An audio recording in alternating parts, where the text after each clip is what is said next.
जलती हुई आग के बीच नन्हा प्रहलाद बैठा था। चारों ओर लपटें उठ रही थी, परंतु आग की तपिश उन्हें छू तक नहीं रही थी। वह निश्चिंत होकर विष्णु का नाम जप रहे थे। वहीं उनकी बुआ होलिका, जो वरदान के बल पर अग्नि में बैठी थी, धीरे धीरे जलने लगी। और देखते ही देखते होलिका भस्म हो गई, लेकिन प्रहलाद पूरी तरह सुरक्षित बाहर निकल आए।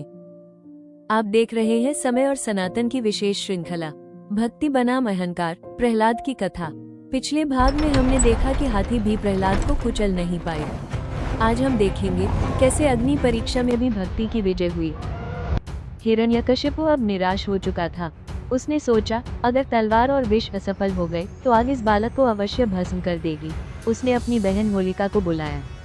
होलिका को वरदान था, वह अग्नि में जल नहीं सकती। हिरण्यकशिपु ने आदेश दिया, होलिका, तुम प्रहलाद को गोद में लेकर अग्नि में बैठो। ये बालक भस्म हो जाएगा और तुम्हें कुछ नहीं होगा। होलिका ने गर्व से हंसते हुए प्रहलाद को अपनी गोद में बिठा लिया। अग्नि प्रज्वलित हुई, चारों ओर लपटें उठी, लेकिन ईश्वर की योजना अलग थी। होलिका का वरदान निष्फल हो गया। वो स्वयं जलने लगी और प्रहलाद सुरक्षित विष्णु का नाम जपते हुए अग्नि से बाहर आ गए। ये दृश्य देख दरबार स्तब्ध रह गया। सभी समझ गए, जहाँ भक्ति होती है वहाँ किसी भी अहंकार का कोई अस्तित्व नहीं।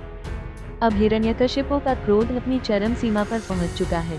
उसने ठान लिया, अब मैं स्वयं प्रहलाद का अंत करूंगा। क्या होगा जब पिता खुद अपने पुत्र का वध करने उठेगा?